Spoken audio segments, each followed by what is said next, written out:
क्या गलती थी इस आदमी की? बस इतना ही कहा था कि ऊंची और नीची जाति दोनों बराबर, लेकिन यह कहने की सजा में उसे सिर काटकर बीच सड़क पर टांग दिया गया। आइए जानते हैं आज की मजेदार कहानी को। कहानी की शुरुआत होती है एक ऐसे दौर से जहाँ इंसान की कीमत उसे उन जाति से तय होगी। उस समय राजा सोनजो का शासन था। ऊंची जाति के लोग पूरी ताकत के साथ राज करते थे और आम जनता, खासकर नीच जाति के लोग जुल्म और हिंसा भरी जिंदगी जीने को मजबूर थे। यह अत्याचार इतना आम हो चुका था कि कोई भी खुलकर विरोध करने की हिम्मत नहीं करता था। लेकिन इसी अंधेरे में कुछ लोग थे जो बराबरी और इंसाफ करना देखे। वो लोग शुक्र इकट्ठा हुए। वो लोग एक ऐसा समाज बनाना चाहते थे जहाँ कोई जाति भेद न हो। लेकिन राज दरबार ने उन्हें देशद्रोही घोषित कर दिया और राजगद्दी के लिए खतरा बताया। फिर क्या था? उन पर बेरहमी से हमला किया गया। उनके नेताओं को पकड़कर सरेआम काट दिया गया ताकि कोई और ऐसा करने की हिम्मत न करे। इसीलिए दुनिया में दो लड़के बड़े होते हैं। पहला तो जोंग जो इस कहानी का हीरो है, वह एक गुलाम है जो आजादी की तलाश में गया है। दूसरा है जोंग जो उसका सबसे अच्छा दोस्त है और एक अमीर और जाति के अधिकारी का बेटा है। दोनों बचपन में साथ बड़े हुए।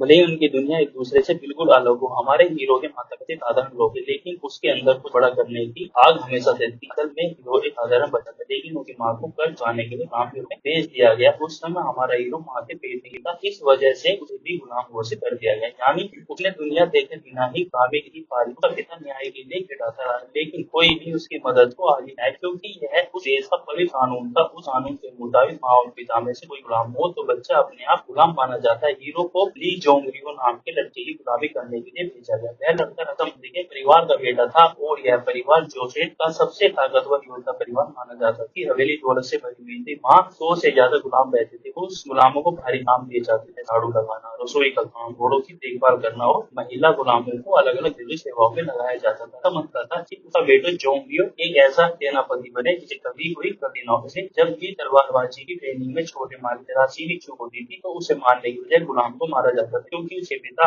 उसे एक बड़ा सेनानायक बनाना चाहते थे। इस वजह से उसके शरीर पर चोट के निशान नहीं होते, इसलिए उसकी सजा गुलामों के शरीर से बच भी जाती। पर जेंट वाला गुलाम बेहोश हो जाता है, इसलिए हमारे हीरो को उसी जगह खड़ा किया जाता है। हमारे हीरो को समझ नहीं आया कि इसे सजा क्यों दी जा रही है, जबकि उसने कोई गलती ही नहीं की। उसने विरोध करने की कोशिश की, लेकिन एक गुलाम की आवाज कोई मन नहीं है। फिर रात को पता चलता है कि बेहोश होने वाले गुलाम को नहीं ज्यादा मार खाने की वजह से मौत हो गई है। तो रात हीरो का दिल गुस्से और दर्द से भर गया। वह आतंक बंद नहीं कर सका। छोटा मालिक फसावे के साथ अकेले खाना लेकर, लेकिन हमारे हीरो ने एक बड़ा फैसला किया। वह हवेली से बाहर निकला, लेकिन जब वह अपने घर पहुंचा तो उसने जो देखा उसे और भी ज्यादा तोड़ दिया। असल में उसे पिता खा दिया गया। जैसे वह चुप और जाता है, कुछ ही समय बाद मालिक के आदमी वहां पहुंचे और उसे वापस ले गए। उन्होंने उसे हाथ पर भागने की सजा में हाथ लगा दिया, जो उसके गुलाम होने की निशानी है। इसके बावजूद उस बगावती दिल वाले लड़के हार नहीं होने जब वो मालिक की तलवारबाजी के टेढ़े खड़ा भगवान की दी हुई काबिलियत से वह सारी चाल याद कर लेता। कड़ी सजा से बची। रात में मालिक के बेटे को तलवार चलाना सिखाने लगा। जो है उसे धमकी देता कि अगर उसकी वजह से उसे एक भी कोड़े पड़े तो वह उसे 2 बार मारेगा। एक दिन मालिक ने यह देखा कि वह उसके बेटे को तलवार चलाना चाहता, लेकिन जब उसने ड्यूटी और हुनर देखा तो वह उसे रोक, क्योंकि वह चाहता कि उसका बेटा एक काफी ताकतवर तलवारबाज बने। आखिरकार हमारे लोगों को आधिकारिक तौर पर ली जोंग का तलवार अभ्यास का साथी बना दिया गया। जैसे जैसे जोंगियों की तलवारबाजी है, वैसे वैसे हमारे को भी थोड़ी आजादी मिलने लगी। ऐसे ही कई साल बीत गए। दोनों शासक बड़े हुए और उनके भी गहरी दोस्ती हो गई। जोंगियों तलवार में भाई था, फिर भी अक्सर हम लोग हाजिर। एक बार हमारे हीरो ने कहा कि जोंगियों की तलवार में खून की भूख नहीं है, ये अंदर से ही कमी है। जोंगियों ने साथ दौड़ में जवाब दिया, जब मैं अपनी असली दुश्मन से लड़ूंगा तब मेरी तलवार खुद से बच जाएगी। जब समय आया कि जोंगियों सेना की परीक्षा दे और सेनापति बने तो नजर उसे कभी जैसा नहीं रहा। वह बार बार फेल होता रहा। यह बात उसके पिता को बहुत दिला दी। तभी हमारे हीरो ने एक गुप्त प्रस्ताव रखा। उसने कहा कि वह परीक्षा उसी जगह को देगा और परीक्षा में सबसे ज्यादा हासिल करेगा, लेकिन मुझे अगर वह ऐसा कर सका तो उसे गुलाम होने से आजादी मिली। वो रक्षा मंत्री धर्म और अपने परिवार की बचाने की शर्त को मानने पर मजबूर हो गया। इसके बाद नायक ने पूरी लगन हर कला सीखनी अपने भेदभाव के लिए और उस नई जिंदगी के लिए जो सोचा कर रही है। परीक्षा के दिन दोनों ने अपने हाथों पर लाल कपड़ा बांधा। यह उनके दूसरा परीक्षा और एक दूसरे के लिए जान देने की थी। हमारे हीरो ने अपना वादा पूरी तरह दी। वह एग्जाम में सबसे ऊंचे अंकों के पास हुआ। उसे राज्य की ओर से एक तलवार मिली पर नाम लिखा था ली जोंग। युद्ध का महान योद्धा। साथ ही उसे एक हिंदी में देखा लवादा भी मिला, जो केवल सबसे श्रेष्ठ को किया जाता था। हमारे हीरो को गर्व हुआ जब उन्हें यह लवादा पहना, लेकिन उसने तलवार, लवादा और सब कुछ अपने दोस्त को सौंप दिया ताकि बदले में उसे गुलामी से मुक्त करने वाला पेपर मिल सके। लेकिन तभी प्रधानमंत्री ने अपना चेहरा दिखाया। उसने वादा तोड़ दिया और हमारे हीरो को मारे की रोटी बना ताकि यह राज हमेशा के लिए दब जाए। यह जानकर जानकर जोंगो अपने पिता पर बहुत गुस्सा हुआ। वह बोला कि एक गुलाम भी अपना वादा निभाता है तो आप क्यों नहीं निभाते, लेकिन उसके पिता उसे को तैयार नहीं। फिर जोंगलियो हमारे हीरो से मिला। हमारा हीरो गुस्से में था और आजादी के कागज मांग रहा था, लेकिन जोंगलियो ने उसे सब बता दिया कि उसके पिता उसे मारना चाहते हैं। हमारे हीरो ने बस नहीं था कि आजादी में हमारा दोस्त यह सुनकर जोंगलियो का बहुत पछतावा। उसने राजा की बात हमारे हीरो को लौटा दी और उसे भागने का रास्ता दिखा, लेकिन हमारे हीरो की आजादी ज्यादा देर तक नहीं रही। उसे गुलामों का साथ देने वाले लोगों ने पकड़ लिया। वह फिर से ऊपर समुद्र के सामने आते जोंगो की परिणामी धोखाधड़ी की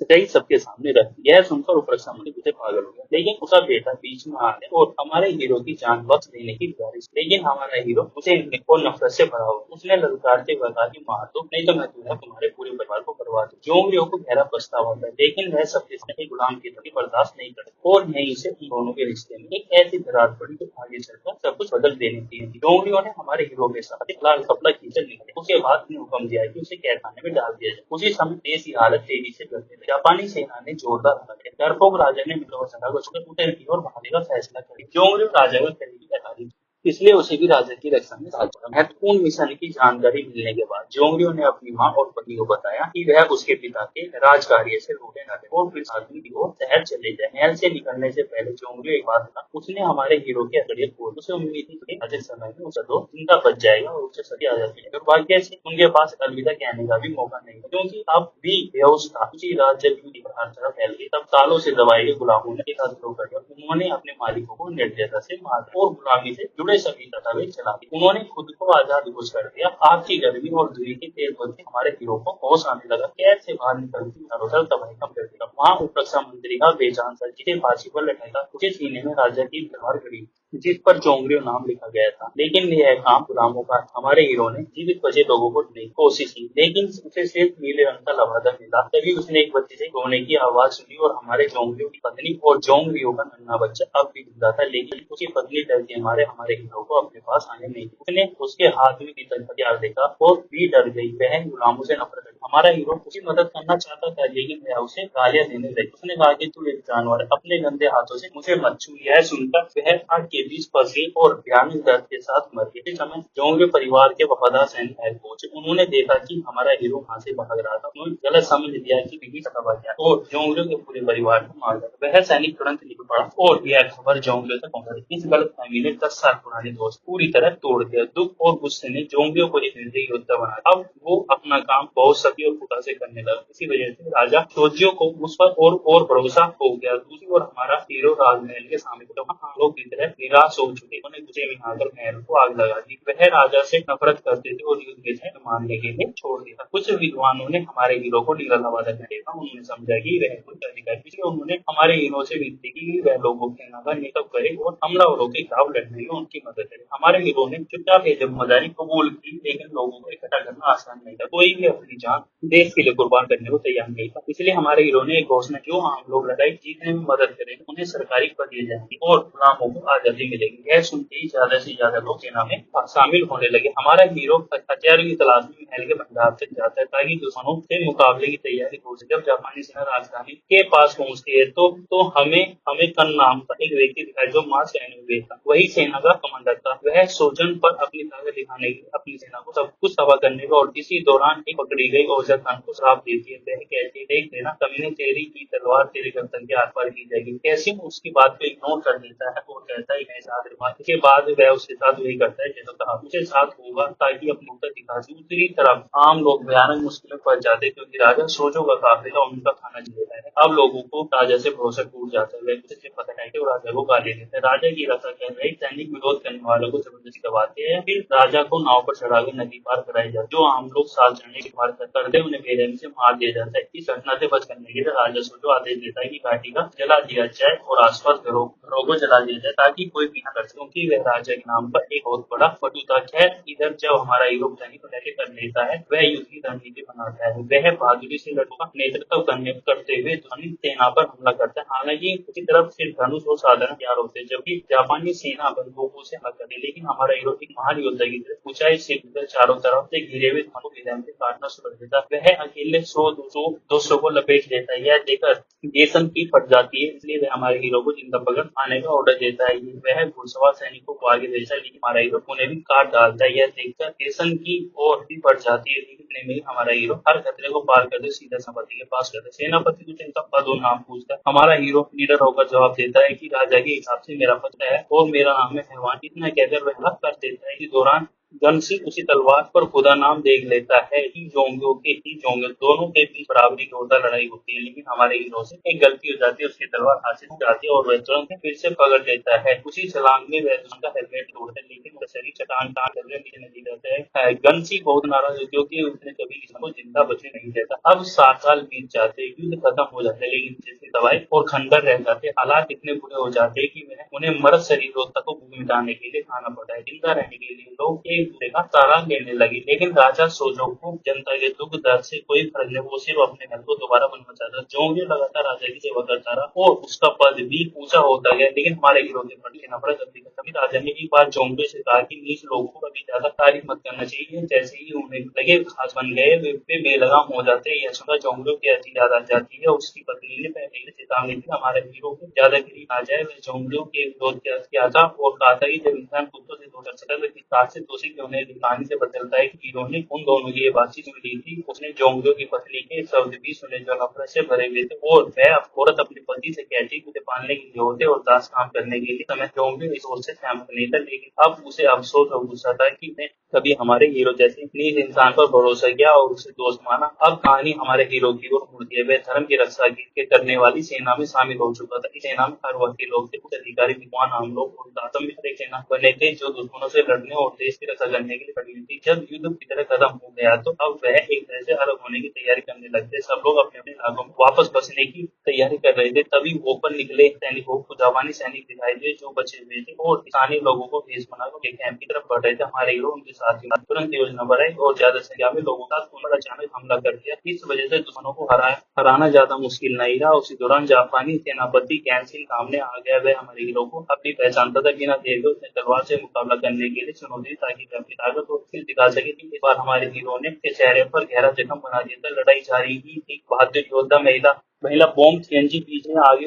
उसने फंदों और जाल की मदद से जापानी सेनापति को पकड़ लिया। यह सब बुजुर्ग नेताओं के आदेश पर किया गया था ताकि गैंसी को जिंदा पकड़कर अपने समूह की बहादुरी का सुनाया जा सके, क्योंकि गैंसी वही योद्धा था जिसे नाक काटने वाले दानव कहा जाता था। वह लोगों में डर फैलाने के लिए उनके नाक काट दिया करता था। हमारे दो के साथियों को अपने सैनिकों द्वारा कई चीजें मिली। एक उच्च अधिकारी चाहता था कि यह सारी चीजें राजा को लौटा दी जाए ताकि बदले में सामान्य लोगों को सैनिक पद मिल सके और दासों को आजादी पाई जा सके। लेकिन बॉम्ब थंका गवर्नमेंट और राजदरबार पर भरोसा नहीं था। वह चाहती थी कि इंसानों को भोजन बदले में समाज किया जाए ताकि गरीब और भूखे को मदद हो सके। उसने यह भी सुझाव दिया कि सब मिलकर एक नया बसे और नया गाँव बनाया जाए। जब सबको राय अलग अलग हो गई तो समूह दो हिस्सों बढ़ गया। जो लोग बॉम्ब ढंग के विचारों से सहमत थे वे अलग और आगे बढ़े उन शहरों पर हमला करने निकल पड़ा जहाँ के रूलर्स और गद्दार अफसर युद्ध के दौरान ही जापानी सैनिकों की मदद कर रहे थे। सभी को एक मौत मार डाला गया। वही हमारे हीरो ने बूढ़े दरबारी अफसरों के साथ जाकर फैसला किया ताकि पकड़े गए जापानी सेनापति को राजा के सामने पेश किया जा सके। जब यह काफिला शहर से गुजरा तो कुछ लोग उमड़ पड़े। उतने भीड़ ने कैद किए गए जापानी सैनिकों पर हमला किया। कुछ लोग खुशी से नारे लगा रहे थे और धर्मरक्षक जी की बहादुरी की तारीफ कर रहे थे। इस समय जोंग्यो राजा सोंजो के दरबार में मौजूद था। जैसे ही नजर हमारे हीरो पर पड़ी, पुरानी नफरत की भड़क उठी। उसने राजा के कान भरने से कर दिया और धर्मरक्षक सेना को खतरा बताने लगा क्योंकि जनता उनकी बहुत तारीफ कर रही थी। उसने यह भी बताया कि कुछ शहरों पर शासक मारे गए हैं जिनके पीछे सेना के लोग हैं। राजा ने आदेश दिया कि दरबारी अकेले दरबार में बाकी सबको यह कहकर ले जाया गया कि उसके लिए स्वागत समारोह रखा गया है, लेकिन वो सब एक डालकर सभी को बता घोष कर दिया गया और हीरो के आरोपी में मौत की सजा सुना दी गई। बूढ़े दरबारी को भी मौत की सजा दिया गया। अब गला काटकर सड़क पर लटा दिया गया। हमारे दो और उसके साथी घेर लिए गए और उन पर भी हमला करे, लेकिन हमारा हीरो किसी तरह बच निकला। भागते हुए उसे हलाने वाला दृश्य का बुजुर्ग और साथी को पिक्चर के भाग कर लटका दिया गया। तो जोंग्यो जो अब राजा का करीबी रहकर बता था बगावत के कट्टे से देखा था, लेकिन उसे अपने पुराने दोस्त का सीन नहीं था। उस पर हमारा हीरो जो देख रहा था भयानक नफरत और बदले की आग लेने के बाद हमारा हीरो उस जगह लौटता है जहाँ से बड़ा हुआ था और वह वहीं से अपने पति की बात करता है। उसने हवेली में तैनात सैनिकों को एक एक के मार डाला। देर में जोंगली वहां पहुंच गया। उसने सीधे आरोप लगाया कि राजा ने धोखा दिया और धनी की रक्षा करने वाले सेना को इसके इल्जाम में फंसाया है। जोंगली गुस्से में बोला, तू एक ऐसा है जो अपने मालिक को ही काट लेता है। इसके बाद दोनों तलवार लेकर भिड़ गए। जोंगलियों ने कहा कि उसे सबसे ज्यादा अफसोस बात का है कि उसने कभी एक गुलाम को दोस्त माना। हमारे हीरो ने तुरंत जवाब दिया, मैंने कभी दोस्ती की नहीं थी। तभी हमारे हीरो को एक मौका मिला। उसे जोंगलियों के हाथ की तलवार सौंप दी। जैसे ही कभी जोंगलियों ने उसके हाथ साथ किया था, तभी राजा ने सैनिक जोंगलियों को बचाने आ गए। लेकिन हमारे हीरो ने उन्हें बेरहमी मार दिया। वो जोंगलियों को मार सकता है लेकिन उसने नहीं किया। उसने जाते जाते बोला, जब तूने मुझे गद्दार कहा तो अब मैं वैसा ही बनूंगा। फिर हमारे हीरो ने हमारे के साथियों से कटेंगे दोस्ती की निशानी दार कपड़े को फाड़ दिया और फिर अपने पुराने साथियों के पास लौट गया। सबने मिलकर उन दोषी थे अंतिम संस्कार किया। जिन्हें धोखे से मारा गया था। फिर हमारे हीरो ने ऐलान किया कि अब वह और जुल्म नहीं सहेगा। अब वह सीने कटा करेगा और राजा दिखाओ बगावत करेगा। अपने देश और जनता दोनों से गद्दारी की। यहीं से जाति को इत्तला देने वाली बगावत की शुरुआत हुई थी। उधर राज दरबार में लोग शायद बढ़ने लगते।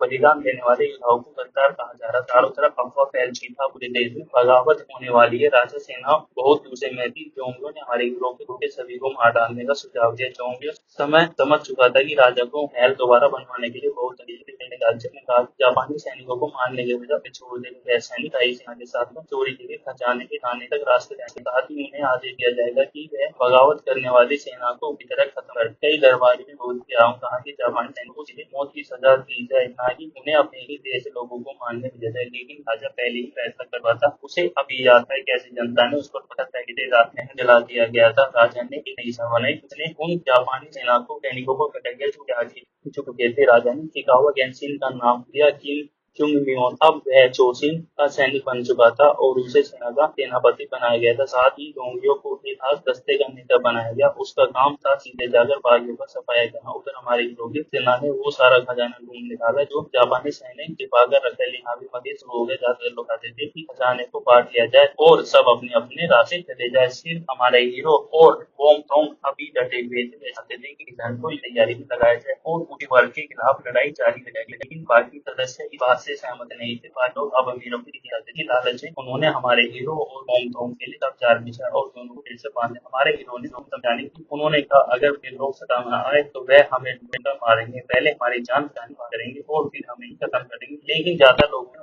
वह सारा खजाना लेकर अलग हो गए और चले गए। कुछ ही देर में जैसा हमारे हीरो ने कहा था वैसे वह जोंगली बिना ने उन पर अचानक हमला कर दिया। अब जोंगलियों को हमारे हीरो की लाश मिली। उसने संदेश छोड़ा कि हमारा सिर काटकर सड़क पर टांग दूंगा। एक नौजवान जो उस किसी तरह बच गया था वह वापस आया और हमारे हीरो और बोंग को आजाद किया। अब सबको समझ आ गया था कि अगर वह लड़िए नहीं और नहीं तो उन्हें कभी शांत जिंदगी नहीं मिलेगी। जोंगलियों को जाने के साथ नदी किनारे पहुंचा। वह सब धन नाव में भरवाकर महल भेजने की तैयारी कर रहा था। पर पहाड़ी से बोंग और वह नौजवान सब देख रहे थे। वह बदला लेना चाहते थे। तभी उन्होंने देखा कि जोंगली जापानी सैनिकों के साथ धोखा कर दे। जोंगलियों ने आदेश दिया कि मार दिए जाए ताकि उनके पापों का हिसाब बराबर हो सके। शाही सैनिकों ने चारों तरफ ऐसे ही चलाया। बंदूकें उनके हाथ में फट गई है। देखकर जापानी सैनिक हंसने लगे। गांधी ने बताया कि उन्होंने बंदूक का मुंह करीब बंद कर दिया था। एक बार फिर दो देशों की लड़ाई शुरू हुई। गैंसी अपना खास कवच पहनता है। वह जोंगलियों की तलवारबाजी देखता है और उसे नीले कपड़े वाले उसी युद्ध की याद आती है। यानी हमारे को वह कहता है तुम्हारी चाल मुझे बहुत प्रिय है। फिर वह सवाल करता है कि उजले कपड़े वाले की तलवार पर तुम्हारा नाम लिखा था। जोंगलियो कहता है कि मैंने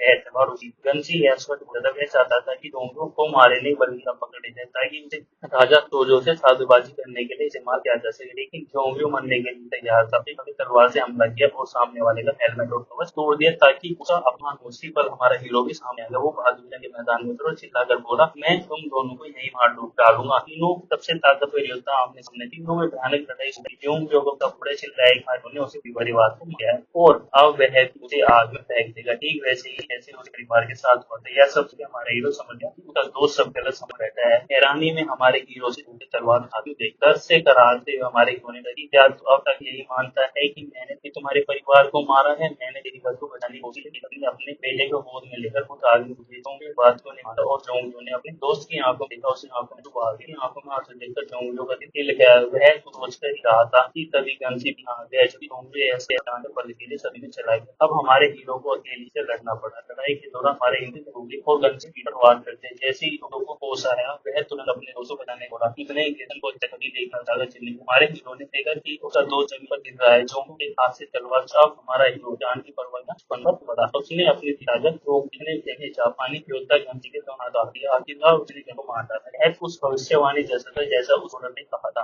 वो अपनी ही तलवार से मरा। हमारा हीरो जोंगलियों के पास गया। उसने माफी मांगी और बड़ी आवाज क्या मैं भी तेरा दोस्त हूँ। हमारे हीरो ने भरी आंख से कहा हाँ। इसके बाद राजा तोजो को जोंगलियों और जापानी सैनिकों को कोई खबर नहीं मिली। कुछ समय बाद महल में कुछ रहस्य में थे जो ताई झंडे वाले साथ आए थे। राजा को लगा कि उसमें सोना या रत्न मिले, लेकिन राजा डर से कांप उठा। वहां कभी कोई ना थी। यह वीडियो का संदेश था ताई हजारों का जवाब। और हमारा हीरो और बोमटोंग अपनी जैसे सोच रखने वाले लोग बना रहे थे। एक ऐसी जगह जहाँ कोई नहीं कोई मालिक के नाम ने एक नया गाँव बताया। हमारे हीरो ने उसका नाम बम थोंग का मतलब था ऐसी धरती जहाँ कोई गुलाम ना हो। ये फिल्म प्राइसिंग खत्म होती है जला दिया गया था। राजा ने एक नई सभा बनाई। उसने उन जापानी सेनाओं सैनिकों को कटाया जो आगे चुके थे। राजा ने चिकागो गैंसिन का नाम दिया किम चुंग मियोन। अब वह चोसिन का सैनिक बन चुका था और उसे सेना का सेनापति बनाया गया था। साथ ही डोंगियों को एक खास दस्ते का नेता बनाया गया। उसका काम था सीधे जाकर बागियों का सफाया करना। उधर हमारे हीरो सेना ने वो सारा खजाना ढूंढ निकाला जो जापानी सैनिक छिपाकर रखा। यहाँ भी मजे शुरू हो गए। ज्यादातर लोग आते थे कि खजाने को बांट लिया जाए और सब अपने अपने रास्ते चले जाए। सिर्फ हमारे हीरो और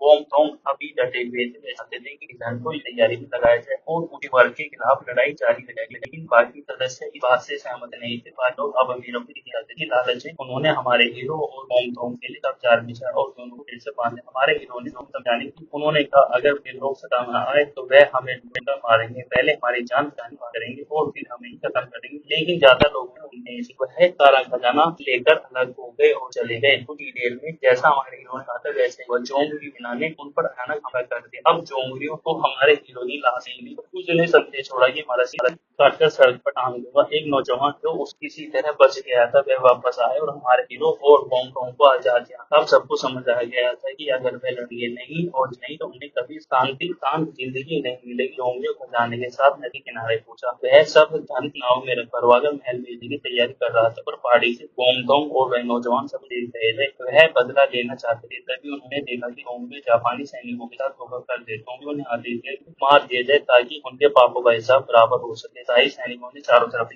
ऐसे ही चलाया। बंदूकें उनके हाथ में पड़ गई है देखकर जापानी सैनिक हंसने लगे। गांधी ने बताया कि उन्होंने बंदूक का मुंह करीब बंद कर दिया था। एक बार फिर दो देशों की लड़ाई शुरू हुई। गैंसी अपना खास कवच पहनता है। वह जोंगलियों की तलवारबाजी देखता है। उसे नीले कपड़े वाले उसी युद्ध की याद आती है। यानी हमारे को वह कहता है तुम्हारी चाल मुझे बहुत प्रिय है। फिर वह सवाल करता है कि उजले कपड़े वाले की तलवार पर तुम्हारा नाम लिखा था। जोंगलियो कहता है कि मैंने वह तलवार उसी गंसी है। वह चाहता था कि जोंगलियों को मारे नहीं बल्कि पकड़े जाए ताकि उसे राजा तोजो से साधुबाजी करने के लिए इस्तेमाल किया जा सके। लेकिन जोंगलियो मरने के लिए तैयार था। अपनी तलवार से हमला किया और सामने वाले का हेलमेट और कवच तोड़ दिया ताकि उसका अपमान हो। उसी पर हमारा हीरो भी सामने आ गया। वो बहादुरी के मैदान में उतरा और चिल्लाकर बोला मैं तुम दोनों को यही मार डालूंगा। तीनों सबसे ताकतवर योद्धा आमने सामने। तीनों में भयानक लड़ाई हुई। जोंगलियो को कपड़े चिल्लाए उन्होंने उसे परिवार को किया और अब वह उसे आग में फेंक देगा। ठीक वैसे ही जैसे उस परिवार के साथ होता है। यह सब हमारा हीरो समझ गया कि उसका दोस्त सब गलत समझ रहता है। हैरानी में हमारे हीरो से तलवार उठाते देख दर्द से कराहते हुए हमारे हीरो ने कहा क्या तू अब तक यही मानता है कि मैंने भी तुम्हारे परिवार को मारा है। मैंने तेरी बात को बचाने की कोशिश की। अपने बेटे को गोद में लेकर खुद आगे बुझे बात को नहीं माना और जोंगलियो ने अपने दोस्त की आंखों देखा। उसने आंखों में डूबा दी। आंखों में आंसू देखकर जोंगलियो का दिल गया। वह सोच कर ही रहा था कि तभी गंसी भी आ गया। जोंगलियो ऐसे अचानक बलकीले सभी ने चला गया। अब हमारे हीरो को अकेले से लड़ना पड़ा। लड़ाई के दौरान हमारे हिंदी होगी और गंसी की पर वार करते। जैसे ही हीरो को होश आया वह तुरंत अपने दोस्तों बचाने को रहा। इतने ही किरण को तकलीफ देखना चाहा चिल्ली। हमारे हीरो ने देखा कि उसका दोस्त जमीन पर गिर रहा है। जोंग के हाथ से तलवार। अब हमारा हीरो जान की परवाह न बनकर पड़ा। उसने अपनी ताकत को कितने देखे जापानी योद्धा गंसी के दोनों हाथ दिया। आखिरकार उसने को मार डाला। उस भविष्यवाणी जैसा था जैसा उस औरत ने कहा था। वो अपनी ही तलवार से मरा। हमारा हीरो जोंगलियों के पास गया। उसने माफी मांगी और बड़ी आवाज क्या मैं भी तेरा दोस्त हूँ। हमारे हीरो ने भरी आंख से कहा हाँ। इसके बाद राजा तोजो को जोंगलियों और जापानी सैनिकों को खबर नहीं। दोस्तों इस कहानी से बड़ी ही ऐसी मजेदार टाइम स्पेंड हुआ है, इसीलिए प्लीज करके चैनल को सब्सक्राइब करें, फॉलो करें और लाइक और शेयर जरूर करें, क्योंकि सभी वीडियो देखना ही जरूरी है जितने पहले चैनल पर दर्जी, क्योंकि तभी तो पता चलेगा ना कि वीडियो में क्या गलती है क्या नहीं है, कमेंट करके बताएं और वीडियो को बनाने में बहुत मेहनत होती है, तो प्लीज थोड़ा सा सब्सक्राइब जरूर करें चैनल को।